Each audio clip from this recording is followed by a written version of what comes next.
Okay, waiting on God. It's so it's now we're saying waiting on God. So there's a difference between waiting and waiting on God. If you say at every point in time in your life, there is, can you or do you believe that there is a difference between I have a desire for something and or I'm waiting on God for something? It's very important then, hearing what you've said, for people to recognize the importance of waiting. If we really understand what it is to wait properly, you understand that there's a lot more that happens internally. Yeah. It's not just the end goal. Yeah. But I wanted to just first establish something, and this is me establishing it in my thoughts to say. So we're agreeing first things first to say that the waiting is when you open a channel with God on something. Yeah. Whether or not he begins to talk to you about it or not, Yeah.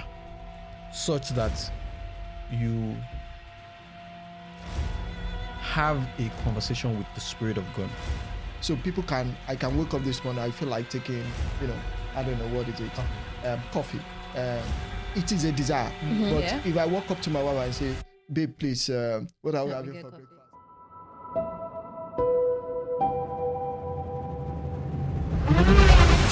Because if you understand one, in that waiting period, you're learning more. How do I listen to God? How do I tune myself in spiritually? Yeah. How do I develop certain characteristics within you that if you really understand what waiting is, I don't want to say it's a privilege because it might be very, very hard for people to hear. It is very hard. But it's very hard for is. people to hear. But when you understand that there's a lot more that happens in you that Yeah. God is more concerned about, Yeah. that happens externally, when you understand that, And makes it a bit easier.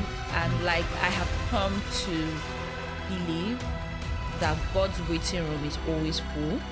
God has there's in my head there's this God's waiting room, and we all have something that we're waiting on God for. Can you add this? you're waiting Yeah. Then because I've gone to add. So is there a difference? So if you say God's waiting room is always, I mean, men may have a lot of desires. I mean, the world is filled with Yeah. with a lot of desires. So how would you? I mean, I would look at that a little bit differently between people that have desires and you're already waiting on God. Right? Yeah. And that's when you can characterize your waiting period. Yeah. Other than that, it's a mere desire that you can execute yourself yeah. or choose not to. And then in that, you're not saying that in that conversation, God then begins to help us build Character. character.